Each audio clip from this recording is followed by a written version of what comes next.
Aleluia, boa noite, gente. Vocês estão bem? Paz a todos. Como está sendo o Natal? Ótimo. Para quem eu não dei Feliz Natal ainda, vai aí. Ok? E é sobre isso que nós vamos conversar hoje à noite. Vamos falar um pouco sobre isso, o Natal. Amém? Glória a Deus. Mas antes eu queria orar. Pai, eu te dou graças pela palavra que vai ser pregada, pela inspiração do Espírito e pela unção. Te dou graças pelos irmãos que estão aqui. Te dou graças pela compreensão que vamos ter, todos nós aqui essa noite. Te dou graças porque o Senhor sempre nos alcança com a sua palavra, o Senhor nos edifica e nos abençoa. Eu sou grato por isso, Pai, em nome de Jesus. Amém, amém e amém. Aleluia. Queridos, qual é o real sentido do Natal?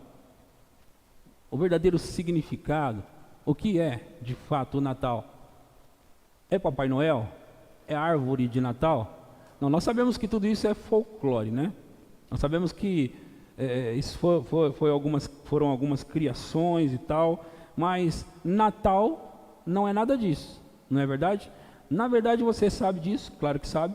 Nós comemoramos no dia 25 de dezembro, que é hoje, o nascimento de Jesus Cristo, certo?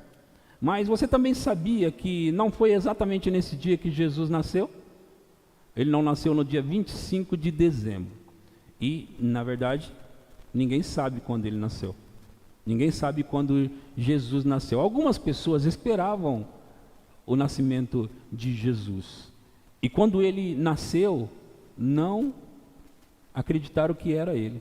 Então, eles não consideraram aquele nascimento. Aquele homem que nasceu na família de carpinteiros, eles não consideraram. Então, porque eles não consideraram, não importou muito para eles, até então, aquela data.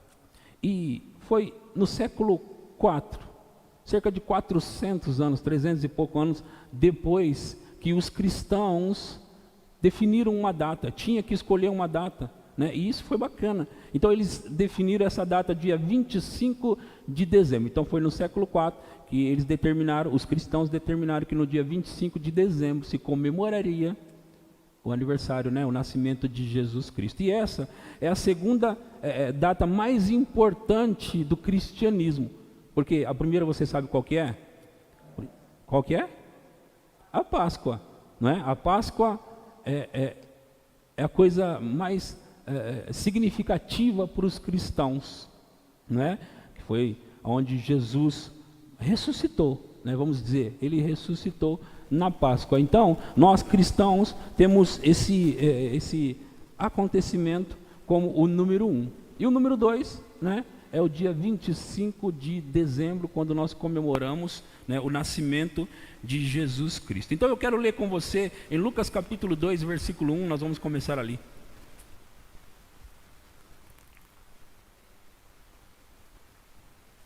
Lucas 2, 1. Aleluia. Se você encontrou, diga amém. Naqueles dias foi publicado um decreto de César Augusto, convocando toda a população do império para recensear-se. O primeiro recenseamento foi feito quando Quirino era governador da Síria.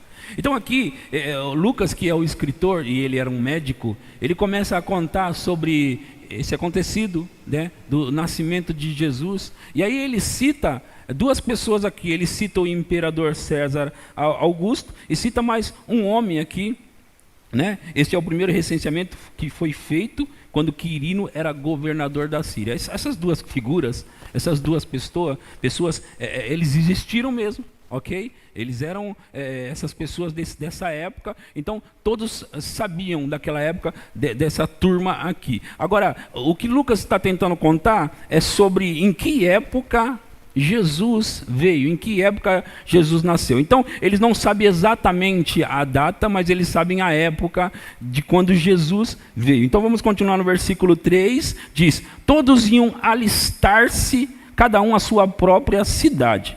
José também subiu da Galileia, da cidade de Nazaré, para a Judéia, a cidade de Davi, chamada Belém, por ser ele da casa e família de Davi. Nós vemos aqui que José, que era da família de Davi. José, que era da família de Davi. Nós sabemos que, na verdade, José foi o pai de criação, né? Do menino Jesus, ou de Jesus. Ele foi o pai de criação, porque o pai de Jesus era Deus, como nós sabemos, né? Então, José não tinha tido relação com a Maria ainda, ela era virgem, né? Quando ela ficou grávida de Jesus. Mas o fator de ter nascido nessa família, que era a família de José, é porque José era da descendência de Davi, né? E ele viria, Jesus viria da descendência dele, de Davi. Então o versículo 5 diz: a fim de alistar-se com Maria, com sua esposa, que estava grávida. Estando eles ali, aconteceu completarem-se-lhe os dias, e ela deu à luz o seu primeiro primogênito. Se ela teve o seu primeiro, quer dizer que depois ela teve outros, certo? E é fato que você sabe que Jesus teve outros, né? Eu sei que muitas pessoas dizem, né, que sempre chama ela de a Virgem Maria, né? Mas ela foi virgem até o ponto de ela ter tido Jesus, e depois ela teve outros filhos com José, né? Jesus teve outros irmãos também. Então ela não foi para sempre a Virgem Maria. E ela deu à luz o primogênito, enfaixou-o e o deitou numa manjedoura, porque não havia lugar para eles na hospedaria. Agora, manjedoura é onde se nascem os cordeiros. Os cordeiros nascem numa manjedoura. E Jesus aqui está dizendo que ele nasceu numa manjedoura. Nós sabemos que muita gente diz que Jesus nasceu na manjedoura, nasceu nesse lugar onde nasciam os animais, porque José e Maria não tinham dinheiro. E você já sabe disso, né? Que não era esse o fator. Aqui está acontecendo um recenseamento, que na verdade é um recadastramento, um cadastramento da população. Então todos nessa época tinham que ir para Belém para ser recadastrado, ou para haver essa contagem do número de pessoas. E como todos estavam indo para essa região de Belém, não tinha lugar para se hospedar. Até porque não dava para fazer como hoje nós fazemos no aplicativo, né? Reserva antecipada. Então, a Maria estava grávida, prestes a dar à luz, era a época do recenseamento, eles tiveram que subir a Belém, saíram, né, de Nazaré, foram até Belém, e lá eles tiveram que fazer o recadastramento. Porém, Maria estava prestes a dar à luz. E como não havia lugar para hospedagem, não tinha o que fazer, ela teve que dar à luz o filho, na onde? Numa manjedoura. Agora veja, apesar de que Maria e José tinham condições de alugar talvez uma pousada, alguma coisa parecida, apesar deles ter condições, eu vou dar a minha opinião, eu acredito que mesmo assim, mesmo com todos esses fatores acontecendo, eu acredito que era plano de Deus que Jesus nascesse numa manjedoura. E por quê? Nós vamos ver a partir do versículo 8, quem Deus anuncia a mensagem da vinda de Jesus. Vamos olhar no versículo 8 aqui, ó. Havia naquela mesma região pastores que viviam nos campos e guardavam o seu rebanho durante as vigílias da noite. Eles guardavam os seus rebanhos durante as vigílias da noite, os pastores, né? Porque você sabe que pastor cuida de ovelha, não é verdade? E nesse caso aqui é ovelha natural mesmo, né? Ovelha animal mesmo. Então, os pastores, eles cuidavam das suas ovelhas, né? Então, vou ler de novo. Havia naquela mesma região pastores que viviam nos campos e guardavam o seu rebanho durante as vigílias da noite. E um anjo do Senhor desceu aonde eles estavam, e a glória do Senhor brilhou ao redor deles, e ficaram tomados de grande temor. Agora pensa, eles estão no campo, né, num lugar. Agora vamos imaginar aqui que eles estão num campo bem aberto, né, gramado, plano, vasto, escuro, e daqui a pouco uma luz extraordinária brilha ao redor desses pastores. E aqui a Bíblia diz para eles, o anjo disse, né, não tenham medo. Vou continuar lendo aqui. E o anjo do Senhor desceu aonde eles estavam, e a glória do Senhor brilhou ao redor deles, e ficaram tomados. Eles ficaram tomados de grande temor. Agora eles estão com medo. O anjo, porém, lhes disse: não temais, não tenham medo. Eis aqui vos trago boa nova.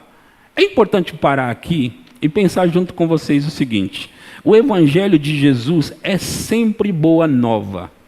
Sempre boa nova. E não há nada de mal nessa mensagem. E quando o anjo vem, ele diz: essa é a boa nova, boa notícia. E não tem como traduzir boa notícia. Eu posso clicar aqui na palavra, né, boa notícia ou boa nova, para tentar ler significados. Ele vai dizer as mesmas coisas: trazer boas notícias, anunciar boas novas. Não tem como definir de maneira diferente, senão ser coisas boas, não é?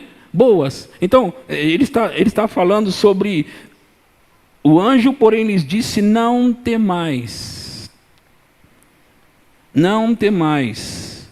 Eis que vos trago boa nova de grande alegria, que será para todo judeu. Eis que vos trago boa nova de grande alegria, que será para todo povo. Todo o povo. E qual é a boa nova? Qual é a boa nova? Próximo.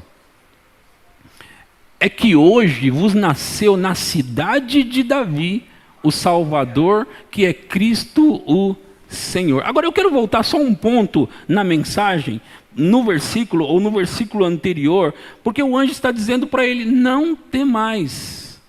Não temais. Agora veja, Deus, através do anjo, está se apresentando aos pastores, dizendo: não temais.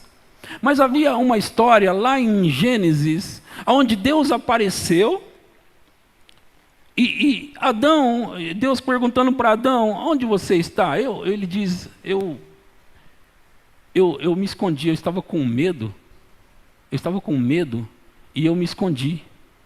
Me escondi do Senhor, me escondi do Senhor, me escondi do Senhor. Então, a mensagem aqui parece que ela está trazendo uma ideia de que acabou o temor agora. Porque quando o homem se afasta de Deus, entra o medo, o temor de Deus. E Adão se escondeu e disse: eu tive medo e me escondi. E agora o anjo se apresenta e diz: acabou o medo, é hora do medo ir embora. Por quê? Porque aquilo que foi perdido lá está voltando aqui. Não temais, não temais. Vou ler de novo, porque eles ficam aterrorizados aqui, os pastores, versículo 9: e o anjo do Senhor desceu aonde eles estavam, e a glória do Senhor brilhou ao redor deles, e ficaram tomados de grande temor.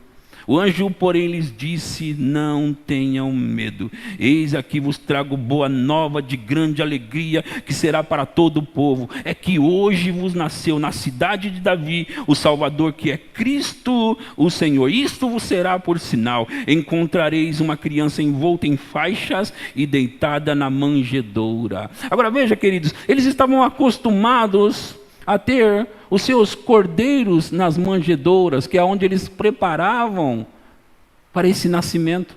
Os pastores estavam acostumados a ter, e eu acredito que Deus está tentando fazer aqui um paralelo sobre isso, porque Ele precisa trazer, como João Batista apontou para Jesus certa vez e disse: eis aí o Cordeiro de Deus que tira o pecado do mundo.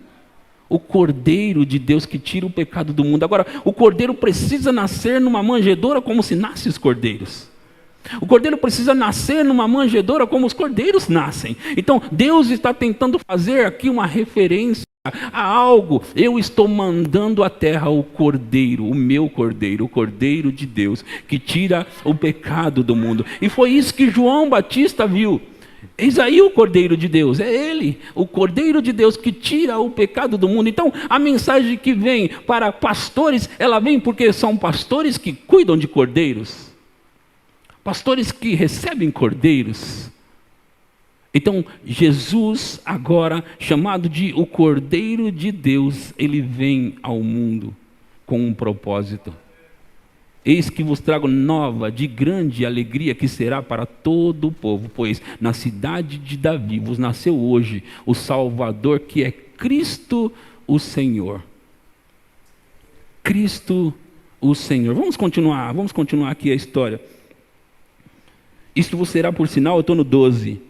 Encontrareis uma criança envolta em faixa e deitada na manjedoura. E subitamente apareceu com o anjo uma multidão da milícia celestial. Junto com esse anjo, mais uma multidão da milícia celestial. Eita glória!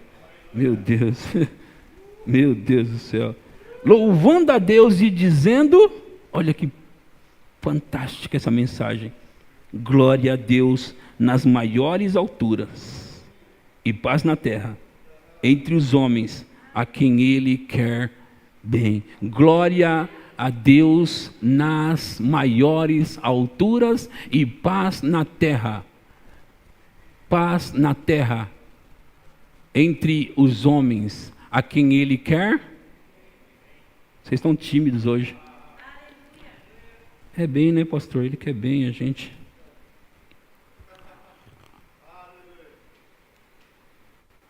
Glória a Deus nas alturas, nas maiores alturas. Paz na terra. Paz na terra. Se a gente passar um versículo desse batido, a gente perde tudo que ele tem. O que está falando? Glória a Deus nas alturas, paz na terra. Legal. A paz do Senhor, irmão. A paz do Senhor, irmão. A paz do Senhor, irmão. E a gente às vezes fala isso, né? Como tão comum, paz do Senhor, mas o que a paz do Senhor significa? O que isso realmente significa? O que o anjo está trazendo? Qual é a boa nova? O que significa essa paz? Eu clico na palavra paz aqui no meu versículo. Glória a Deus nas maiores alturas, paz.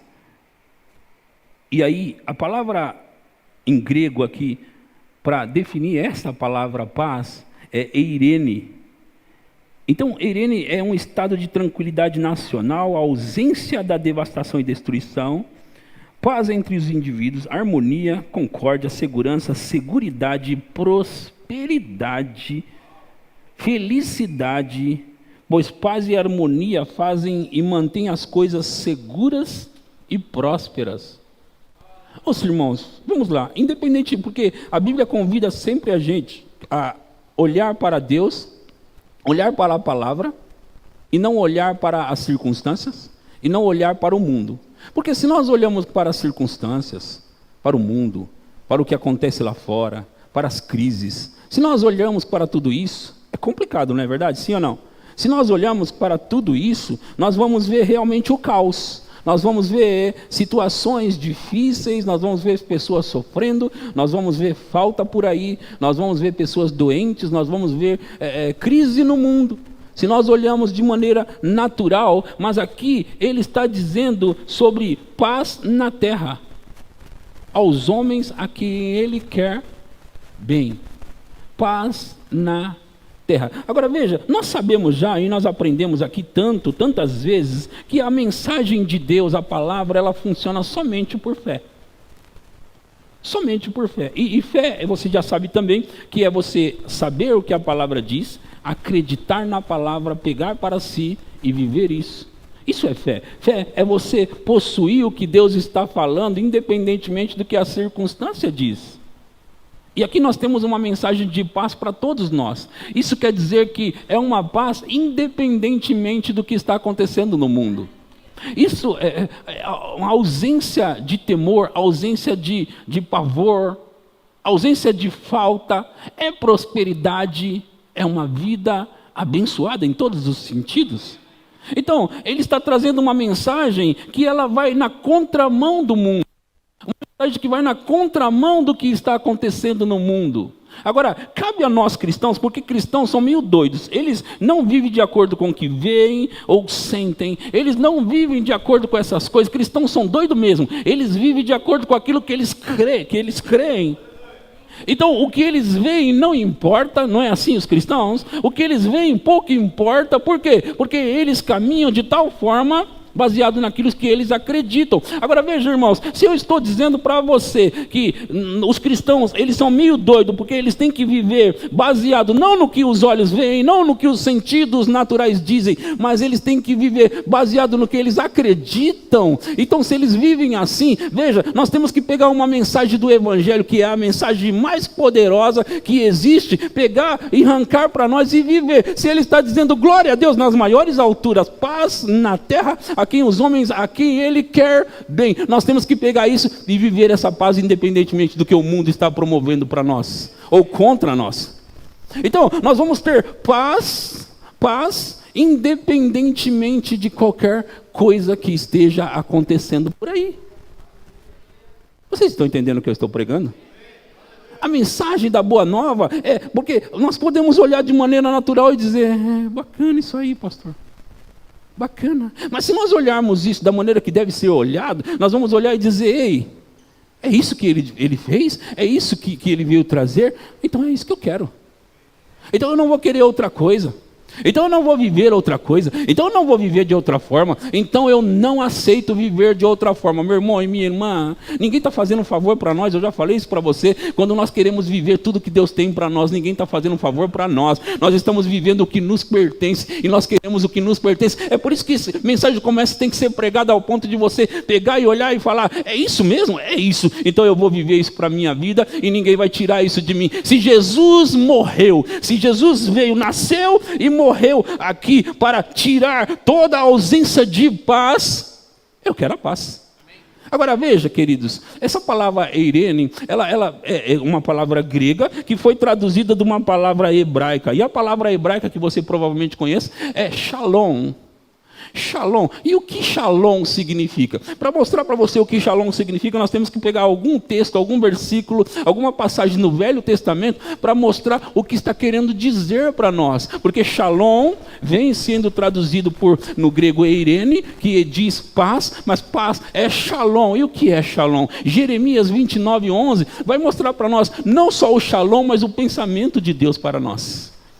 Jeremias 29:11 diz, eu é que sei que pensamentos tenho a vosso respeito. Ele diz, eu sei. O pensamento que tenho a vosso respeito, diz o Senhor. Pensamentos de paz e não de mal. Deixa eu achar aqui. Jeremias, eu sei que está ali no quadro, mas eu queria pegar aqui que eu vou clicar na palavra e para mostrar para vocês o que o shalom significa. Eu é que sei os pensamentos que tenho a vosso respeito, diz o Senhor. Pensamentos de paz e não de mal, para vos dar o fim que desejais. Pensamentos de paz.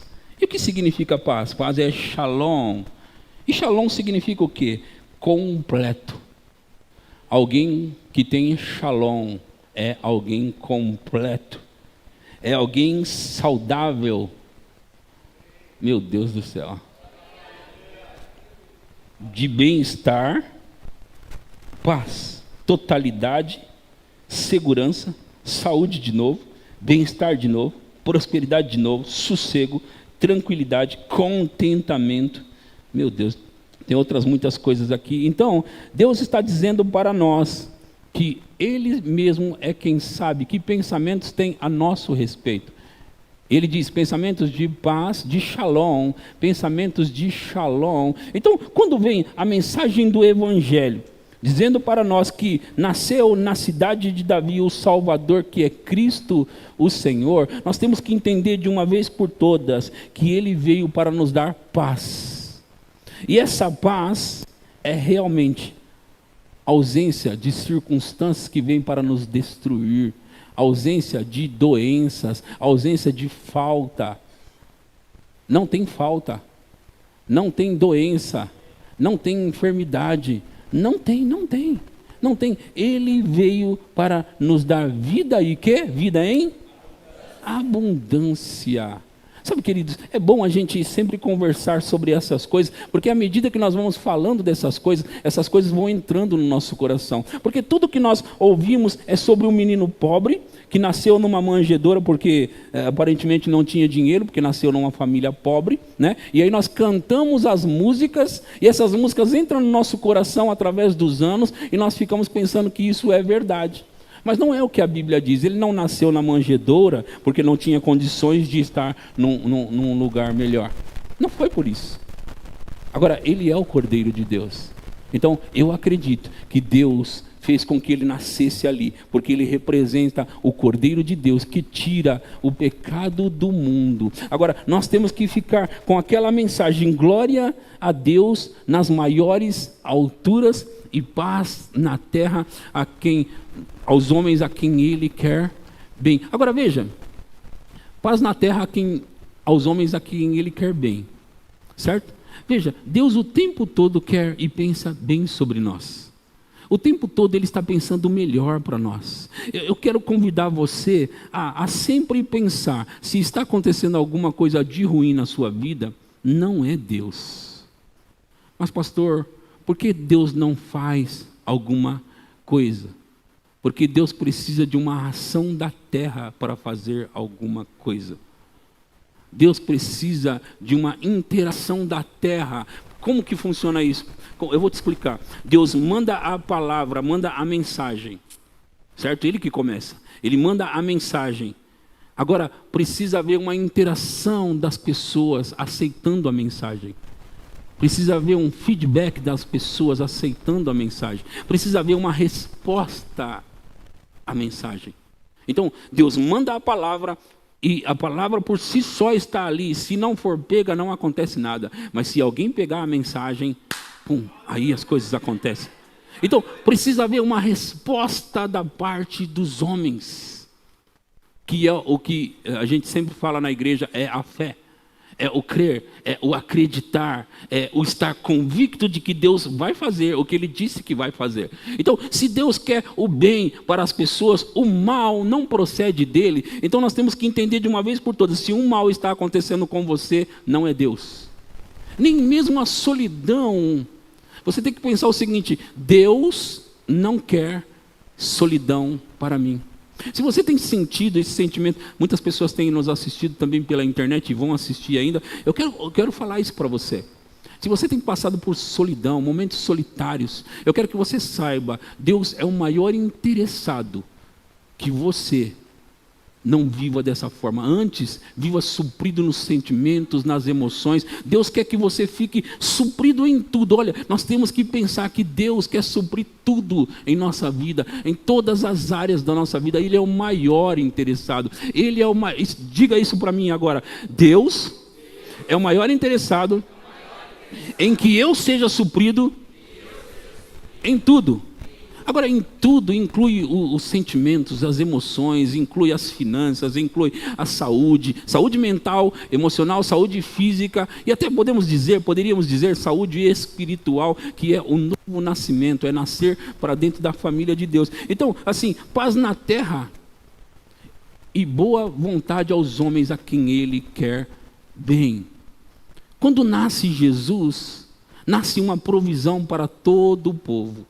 Não somente para o judeu, mas para todo aquele que acredita, todo aquele que crê em Jesus, pode desfrutar de uma paz, shalom. Shalom é nada quebrado e nada faltando. Nada quebrado e nada faltando. Diga, nada quebrado e nada faltando. Isso é o shalom de Deus para nós. E nós temos que acreditar nessa mensagem quando Ele diz: eu é que sei que pensamentos tenho a vosso respeito. Parece que às vezes eu olho para esse versículo e sabe como eu entendo ele às vezes? Tipo assim, sabe isso que estão dizendo? Não, isso daí não sou eu, não são os meus pensamentos. Esse negócio de Deus matou, Deus tirou, Deus deu, Deus roubou, Deus roubou. Sabe, esse negócio que as pessoas falam, eu leio esse versículo e eu fico pensando assim, Deus me respondeu. Não é nada disso, não. Eu é que sei os pensamentos que tenho a vosso respeito. Pensamentos de paz, e não esse tipo de pensamento que estão dizendo sobre mim. Pensamentos de paz e não de mal, para vos dar o fim que vocês esperam. Agora, o versículo seguinte, ele vai dizer que nós temos que invocar, que é o dar a resposta a Deus. Que é dar a resposta a Deus. Nós precisamos responder a Deus. Então me invocareis, é o próximo versículo. versículo. Então me invocareis. Então assim, eu sei o pensamento que tenho a vosso respeito. Eu sei os pensamentos que tenho a vosso respeito. E aí no versículo seguinte, então me invocareis. O que significa? Dar resposta a Deus, a resposta que Ele precisa. E quando você dá a resposta que Ele precisa, Ele começa a fazer na sua vida aquilo que Ele veio para fazer. Aleluia! Então, a mensagem do Evangelho tem que ser sempre boa nova, não pode estar misturada com nada mais do que a boa notícia. E o que é boa notícia? Nós somos inteligentes para saber o que é boa notícia e o que não é boa notícia. Sabe, quando você vai para uma igreja e aí você vai para receber uma oração e um pregador, um pastor vai dizer essa enfermidade aí Deus colocou por motivo tal, não é uma boa notícia, é uma má notícia. E se não é uma má notícia, não combina com o Evangelho. Não pode combinar com o Evangelho, sabe? Quando aquelas mensagens que vêm para você, ó, Deus está abrindo uma cova, isso é uma má notícia, não é uma boa notícia. Se Deus está abrindo covas, Ele está anunciando más notícias. Sabe, esses negócios que muitas pessoas ouvem, eles aceitam, eles brigam com você se você falar diferente deles. Mas nós sabemos que nós acreditamos no que a Bíblia diz, e o que a Bíblia diz é suficiente para nós. Nós não precisamos inventar nada mais do que a Bíblia diz. Agora, o problema, a questão é que quando as pessoas aceitam essas coisas, rouba a fé delas. Porque se você não pode confiar que Deus é bom para você, você vai confiar em quem? Se você não pode confiar que Deus está fazendo um bem para você, você vai confiar em quem? Deus é o maior de tudo e você sabe disso. Deus é o maior. Então, se nós não podemos acreditar no caráter dele, nós vamos acreditar no caráter de quem? Se Deus está contra mim, olha, eu gosto de pensar sempre que Deus ele joga no meu time, Ele está do meu lado e as coisas vão funcionar, vai dar certo para mim. Eu gosto de pensar isso. Vai dar certo. Mas não está dando, não importa se não está dando. Eu tenho um lema, você sabe o meu lema, né? A luta só termina quando eu vencer. Se eu não venci, não acabou. Se eu não venci, não acabou. Agora veja, eu não estou falando sobre mim mesmo, no sentido de eu tenho a resposta, na verdade, a resposta. E a resposta é Deus em mim, a esperança da glória, Cristo em vós, a esperança da glória. Então assim, não dá para perder tendo Deus dentro de você. Não dá para perder jogando com Deus no seu time. Não dá para perder quando você caminha com Deus. Então eu não posso me ver fracassando, eu não posso me ver perdendo. Então, se eu não estou vencendo, ainda não terminou, porque a luta só termina quando eu vencer. E agora você sabe, olhando do ponto de vista do que eu falei para você, é porque Deus está no meu time, e Ele está no seu time também, e ao seu favor. Deus joga por você e com você, Ele está do seu lado. Então Ele não saiu do seu barco e você não deve sair do barco dele. E se os dois estiverem no barco, não importa o que aconteça nesse mar. Oh meu Deus do céu, não importa o que aconteça nesse mar, porque Deus vai guardar você, vai guardar o seu barco em segurança e vai dar tudo certo para você. Amém? Vocês estão entendendo o que eu estou falando? Então me invocareis, passareis a orar a mim e eu vos ouvirei. Passareis a orar a mim e eu vos ouvirei. E buscar-me-eis e me achareis quando me buscardes de todo o vosso coração. Versículo 13. Serei achado de vós, versículo 14. E farei mudar a vossa sorte. Eu acredito nessas palavras. Essas são as palavras que devem realmente ficar diante dos nossos olhos. Sabe, meu querido e minha querida, eu quero que você pense o tempo todo, aconteça o que acontecer nessa terra, vai dar certo para você. Eu quero que você pense o tempo todo, vai funcionar para você.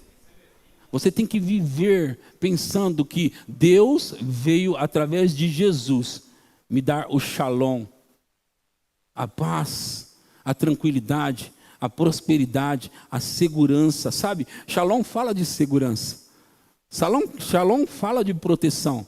Shalom fala de prosperidade. Shalom fala dessas coisas. E se Shalom fala dessas coisas, eu quero tudo que Shalom diz que eu tenho direito. Eu quero tudo isso. Então, Jesus não pode ter nascido debalde, em vão. Ele não pode ter nascido e morrido em vão. Eu não posso fazer com que seja em vão a morte e a ressurreição de Cristo. Não pode ser em vão. Jesus morreu por mim e eu pego tudo que Ele tem para mim, eu quero tudo que Ele tem para mim. Querido e querida, se eu fosse você, eu ia pegar do mesmo jeito as coisas que Ele tem para você. Amém? Então, a saúde pertence a você. A saúde pertence a você, eu disse. A saúde pertence a você. Não é uma questão de ser, será que Deus está de bom humor hoje?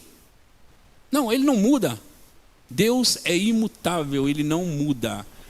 Então, Ele quer que você viva e não morra. Diga, eu vou viver e não vou morrer.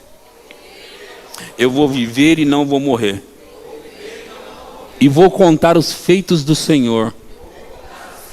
Agora, isso é muito bom de você dizer, e é muito bom de você dizer e acreditar. Eu quero que você diga de novo, eu vou viver e não vou morrer. E eu vou contar os feitos do Senhor. O que significa que você vai ter saúde para contar a bênção que Deus está fazendo sempre na sua vida. Você sempre vai viver em saúde. Por quê? Porque você tem paz. Shalom. Shalom. Sabe, queridos, nós podemos desfrutar de tudo que Deus tem para nós, mas nós temos que continuar pensando, Deus está do meu lado. Ele não está contra mim. Ele não está contra mim. Diga, Deus não está contra mim. Ele não está contra você. Ele quer o seu bem. Ele quer o seu bem. Sabe, às vezes eu fico parado e pensando, porque eu tenho trabalhado a minha mentalidade para sempre pensar que Deus está do meu lado. E que se algo não estiver dando certo, vai dar ainda. Se algo não estiver funcionando, vai funcionar ainda. Eu tenho trabalhado a minha cabeça para pensar sempre, vai funcionar para mim. Mas não funcionou ainda, não importa se não funcionou. Eu vou fazer os ajustes que tiver que fazer. Os ajustes são em nós, na nossa maneira de pensar. Vocês estão entendendo o que eu estou pregando? Os ajustes não estão em Deus. Eu não preciso convencer a Deus sobre algo que Ele já está convencido de fazer. Ele já está convencido que você é uma pessoa abençoada. Ele já está convencido que Ele liberou Jesus para que você seja próspero, bem-sucedido e saudável. Ele já decidiu isso antes. Eu não preciso convencer a Deus. Eu preciso me convencer. Eu preciso estar sempre me convencendo. E como eu faço isso? Trabalhando na palavra, trabalhando na palavra, trabalhando na palavra. O que é trabalhar na palavra? É você olhar para a palavra, falar a palavra, acreditar nela, ler a palavra, sempre estar com os olhos na palavra. E quando você está sempre com os olhos na palavra, uma hora vai afetar o seu coração. E quando afeta o seu coração, meu irmão e minha irmã, ninguém segura mais você. Ninguém segura mais você. Então, nós temos que trabalhar na palavra o tempo todo, pensar esses versículos, falar esses versículos, olhar para esses versículos.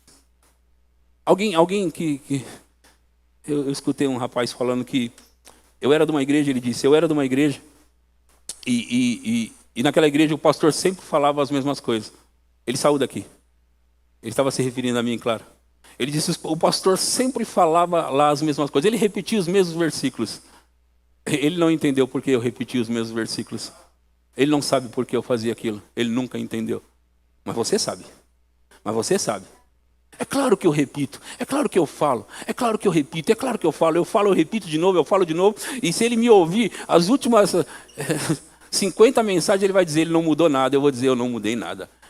Já faz mais de 20 anos que eu continuo mesmo, eu não mudei nada, acreditando nas mesmas coisas, Mas sabe de uma coisa? A minha vida tem acontecido uma vez após a outra, coisas e mais coisas e mais coisas e mais coisas, e vai continuar acontecendo comigo e com todos aqueles que me ouvem, porque você sabe, quanto mais você me ouve, mais afeta você. Não tem jeito, se você passar muito tempo me ouvindo, vai afetar o seu coração, vai acabar afetando você, e se afetar você, meu Deus do céu.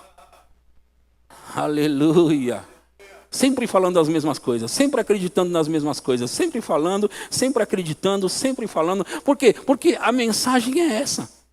A mensagem das boas novas não é... Vamos falar agora sobre a mensagem da boa nova, ela é um pouco diferente essa noite, vai ser um pouco diferente, tá, gente? Eu vou falar aqui a mensagem das boas novas. Não é glória a Deus nas alturas, paz na terra. Glória a Deus nas alturas, paz na terra. E boa vontade aos homens a quem Ele quer bem. Amém? Vocês estão recebendo alguma coisa aqui? Sobe a banda para cá, sobe a banda. Hoje eu vou pregar menos.